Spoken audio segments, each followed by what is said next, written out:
दोस्तों, चलो आज बात कर लेते हैं हमारे प्रधान सेवक के बारे में, नरेंद्र मोदी जी के बारे में। बहुत सारे लोग हैं जो नाराज है, उल्टी सीधी बातें करते हैं उनके बारे में, गाली गलौज भी करते हैं उनके बारे में। लेकिन ये शख्स कुछ ऐसी मिट्टी से बना है जिसके दिल पे ऐसी बातों का कुछ भी असर नहीं होता, क्योंकि इनकी धड़कनों में, इनकी खून की बूंद बूंद में सिर्फ देश की सेवा और राजधर्म बहता है। देश की सेवा के लिए जिस इंसान ने अपना घर द्वार, परिवार, मां बाप सबसे दूर रह के सिर्फ दिल में एक ही सपना लिया था कि मैं देश की सेवा करूंगा, और एक स्वयं सेवक के नाते वो सेवा जारी भी थी। बड़े बड़े नेताओं से उनका अच्छा संपर्क आया। सम्माननीय अटल बिहारी वाजपेयी जी, उन्हें तो हमारे नरेंद्र मोदी जी एक पिता तुल्य संरक्षक के नाते बहुत मानते थे। और जब पहली बार वो 2001 में मुख्यमंत्री बन गए गुजरात के, तब भी अटल बिहारी वाजपेयी जी ने एक ही सलाह दी थी कि नरेंद्र भाई जी, राजधर्म का पालन कीजिए। इस एक वाक्य में बहुत गहराई है दोस्तों। राजधर्म, छत्रपति शिवाजी महाराज, इनकी ही तो ये देन है। राजधर्म यानी कि जात धर्म, किसी भी संप्रदाय के ऊपर इंसानों में भेद न करना और हर किसी की जितनी हो सके उतनी सेवा करते रहना। और यही करते करते यही शख्स 2014 में 13 साल के मुख्यमंत्री के कार्यकाल के बाद सबसे ऊंची कुर्सी पे आके बैठा, भारत का पंतप्रधान बन गया। लेकिन कम नसीब वाली बात यह है कि उस जमाने में जिस दिन इन्होंने पंतप्रधान की डोर संभाली, उस दिन से अटल बिहारी वाजपेयी तो बीमार थे और वो शपथ विधि में आ नहीं सके। आंखों में आंसू थे, क्योंकि जिनके आदर्शों के ऊपर नरेंद्र मोदी जी चलते चलते यहां तक पहुंचे थे, काश अगर वो इंसान संसद भवन में हाजिर होता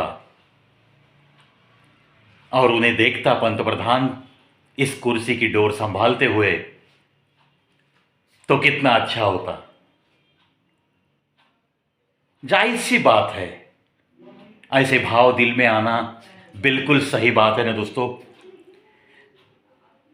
एक स्वयंसेवक के नाते कभी एक गांव में गए थे, तो हर स्वयंसेवक जहां भी काम करने जाता था तो दूसरे स्वयंसेवक के घर पे उसके खाने का इंतजाम किया जाता था। तो ऐसे ही एक गरीब स्वयंसेवक ने उन्हें हाथ जोड़कर विनती की कि वैसे तो मेरा मकान बहुत छोटा है, मैं झोपड़े में रहता हूं, लेकिन आप मेरे घर पे खाना खाने आइए। यह शख्स जब उस झोपड़े में चला जाता है तो उसकी बीवी एक छोटे से बच्चे को अपनी गोद में लेकर उनको एक आधी रोटी और एक कटोरे में दूध परोसती है। उस दूध से भरी हुई कटोरी की तरफ वो बच्चा बस ऐसे देखता है, और हमारे नरेंद्र मोदी जी भी उस बच्चे की तरफ देखते हैं। तब जाके वो उस स्वयंसेवक को और उसकी बीवी को कहते हैं कि मेरे को सिर्फ 1/4 रोटी का टुकड़ा दे दो और थोड़ा पानी दे दो। और ये दूध उस बच्चे को दे दो, और वो बच्चा 1 मिनट में वो पूरा कटोरी भर दूध पी जाता है। और उसी दिन से नरेंद्र मोदी जी ने ठान लिया कि मुझे भारत देश के हर हर एक गरीब की सेवा में जुट जाना है। मरते दम तक हर एक गरीब घर के लिए मैं एक सेवक बन के रहूंगा, और इसीलिए वो खुद को प्रधान सेवक कहते हैं। उनकी निजी जिंदगी के बारे में कुछ भी मालूम न होते हुए कुछ ऐसे आयशो आराम में जिंदगी काटने वाले लोग जब कुछ कड़वाहट से बात करते हैं तो दिल खौलता है, खून खौलता है मेरा। जिनकी पात्रता भी नहीं है, जिन्हें ऑनेस्टी क्या होती है इसका मतलब भी मालूम नहीं है, जिन्होंने कभी गरीबी नहीं देखी है, और जिनके दिल में कोई देशभक्ति की चिंगारी भी नहीं, ऐसे किसी भी शख्स को नरेंद्र मोदी जी के खिलाफ बात करने का कुछ भी तो अधिकार नहीं, कुछ भी तो अधिकार नहीं। दुनिया में एक कामयाब लीडर, ऐसी जिसकी छवि है, ऐसा शख्स हमारे देश का प्रधानमंत्री है। अरे नाज करो, ऐसे शख्स पे नाज करो जिसके दिल में ना कोई अपने परिवार के लिए स्वार्थ है। आज भी उनका परिवार उसी जगह पे है जिस जगह पे वो था कभी 20-25 साल पहले। सोचने वाली बात है, एक शख्स जब 13 साल के लिए एक राज्य का मुख्यमंत्री रहता है, 10-12 साल के लिए जब वो प्रधानमंत्री के पद पे बैठा है, तब जाके उसके परिवार का एक भी आदमी किसी भी चीज का लाभार्थी नहीं है किसमें इतनी हिम्मत, है किसमें इतनी ऑनेस्टी, है किसी में ये प्रामाणिकता। अलग मिट्टी के बने होते हैं ऐसे लोग। एक छोटे से स्वयं सेवक से काम करते करते इस पद तक पहुंचना कोई आम बात नहीं है, कोई आसान बात नहीं है। एक भाषण के दौरान आडवाणी जी ने एक वाक् प्रचार किया था। नरेंद्र मोदी जी पंतप्रधान हो गए थे तो आडवाणी जी का वो स्पीच नरेंद्र मोदी जी बिल्कुल कान देकर सुन रहे थे, दिल से भी सुन रहे थे। आडवाणी जी ने एक प्रयोग किया कि नरेंद्र भाई जी ने देश के ऊपर कृपा की है, हमारे पक्ष के ऊपर कृपा की है।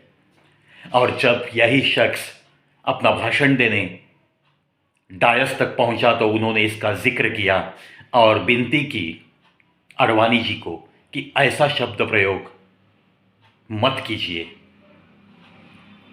क्योंकि किसी भी पक्ष के ऊपर कोई कार्यकर्ता कोई कृपा नहीं करता तो वो पक्ष उसके ऊपर कृपा करता है। और कोई भी बेटा अपनी मां के ऊपर कोई कृपा नहीं करता, वो अगर करता है तो सिर्फ समर्पित होकर उसकी सेवा कर सकता है, कोई कृपा नहीं कर सकता। और बिल्कुल सही तो है। क्या कोई बेटा मां के ऊपर कृपा कर सकता है? क्या कोई माई का लाल पैदा हुआ है आज तक ऐसा? ये विचार, इस शख्स के ये विचार सैल्यूटेबल है। करोड़ों प्रणाम करता हूं मैं ऐसे विचारों को। और नरेंद्र मोदी जी ने कहा, ये भारत माता मेरी मां है, ये भाजपा ये भी मेरी मां है, और इनकी सेवा करना मैं मेरा धर्म समझता हूं। मैंने कोई कृपा नहीं की और ना ही मैं किसी कृपा करने के लायक हूं। यह होता है व्यक्तित्व दोस्तों। जो इंसान रात दिन सिर्फ देश के लिए काम कर रहा है, 16 घंटे काम कर रहा है, यहां 8 घंटे के बाद 1 घंटा बैठने के लिए कोई तैयार नहीं है। अगर बैठ भी गया काम पे, खड़ा भी रहा तो उसे ओवर टाइम लगता है, पैसा मांगता है वो। लेकिन एक शख्स लगातार 16 घंटे काम कर रहा है गए 10 सालों से, और उसे गाली गलौज और उसकी निंदा, किसकी है पात्रता? जो शख्स है जो उससे भी ज्यादा खुद को पात्र समझता है, जिसने उससे भी ज्यादा गरीबी देखी है, जिसके दिल में मेरे देशवासियों के लिए उससे भी ज्यादा प्यार है, सामने आकर बताए कि हां, मेरे दिल में नरेंद्र भाई से भी ज्यादा मेरे दिल में देशवासियों के लिए प्यार है। झूठे कारोबार करके देश को कितने लोगों ने लूटा है आज तक। और ये शख्स गए 23 साल से एक ऐसी कुर्सियों पे है, अगर करना चाहता तो बहुत कुछ करता था, लेकिन सिर्फ देश सेवा, जन सेवा और देश का हित, इंटरनेशनल रिलेशंस अच्छे ही रहने चाहिए, और एक दबाव सा अपने भारत का आज पूरी दुनिया में है। कहां से कहां तक हम पहुंच रहे हैं, थोड़ा सा सोचने वाली बात है। सिर्फ विरोध के लिए विरोध मत कीजिए। जो कुछ भी वो शख्स कर रहा है, किसके लिए कर रहा है? क्या मोदी परिवार की बहुत भलाई हो गई? क्या किसी को कोई कॉन्ट्रैक्ट मिला बहुत बड़ा? क्या किसी का रहन सहन बहुत ऊंचाई पे पहुंचा है मोदी परिवार का?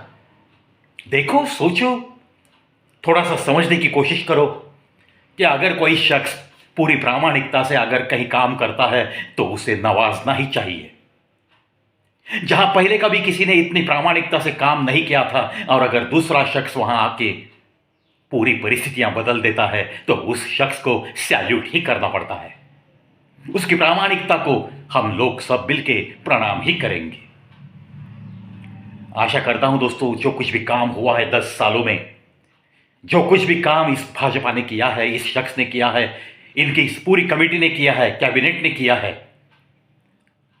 उसकी अगर सराहना नहीं कर सकते तो कम से कम निंदा करना बंद कीजिए। और अगर देश हित चाहते हो, 2024 के बाद सही मायने में अगर अपना हिंदुस्तान वापस चाहते हो, तो जरूर ऐसे शख्स को सपोर्ट करना सीखो, ऐसे कैबिनेट को सपोर्ट करना सीखो। जो कोई भी शख्स अपनी देश सेवा को प्रथम चरण पे लाकर चलने की उम्मीद रखता है, वो हर शख्स, मैं तो ऐसे हर शख्स को प्रणाम ही करते रहता हूं। आशा करता हूं दोस्तों, एक प्रामाणिकता से काम करने वाले इंसान का, प्रधान सेवक जी का, हमारे नरेंद्र मोदी जी के बारे में जो दिल में मेरे तड़प है, जो दिल में मेरे प्यार है, जो उनके काम की मेरे दिल में सराहना है,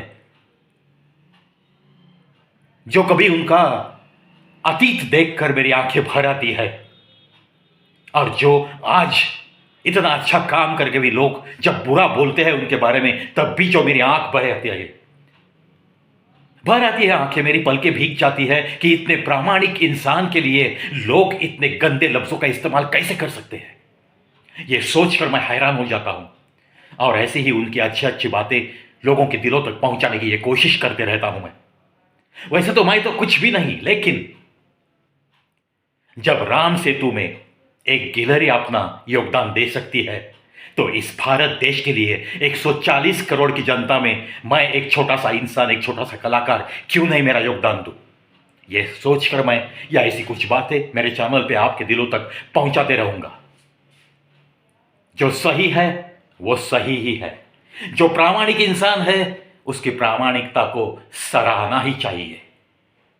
अगर उस शख्स के जगह पे दूसरा कोई और होता तो वो क्या क्या करता, इसका थोड़ा सा एनालिसिस हर इंसान ने करना सीखना चाहिए। किसी को भी, शख्स चाहे कोई भी हो, आज प्राइम मिनिस्टर के बारे में जो लोग बात करते हैं, कल वो अपने रिश्तों नातों में भी किसी के बारे में भी ऐसी ही बुरी गंदी बातें जरूर कर सकते हैं। इसलिए उन्हें रोकना पड़ेगा, टोकना पड़ेगा, उन्हें समझाने की कोशिश जरूर करनी पड़ेगी। हर उस इंसान को जिसके साथ थोड़ा सा प्रामाणिकता का साथ है, जिसके दिल में थोड़ी सी प्रामाणिकता है, ऐसे हर इंसान को यह कोशिश जरूर करनी है कि जो भी बुरी बात कहता है किसी अच्छे इंसान के बारे में, उसे रोकना पड़ेगा, उसे टोकना पड़ेगा। और इसी में समाज का हित होता है, और समाज के हित में देश हित छिपा होता है दोस्तों। और हमारे हर भारतवासी को अपने देश हित के लिए थोड़ा सा जीना जरूर सीखना पड़ेगा। नरेंद्र मोदी जी, बस आप चलते रहो, और आपकी छत्र छाया में ये भारत देश बिल्कुल नंबर 1 पे बहुत जल्द पहुंच सकेगा, बहुत जल्द पहुंचेगा। जय हिंद, जय भारत।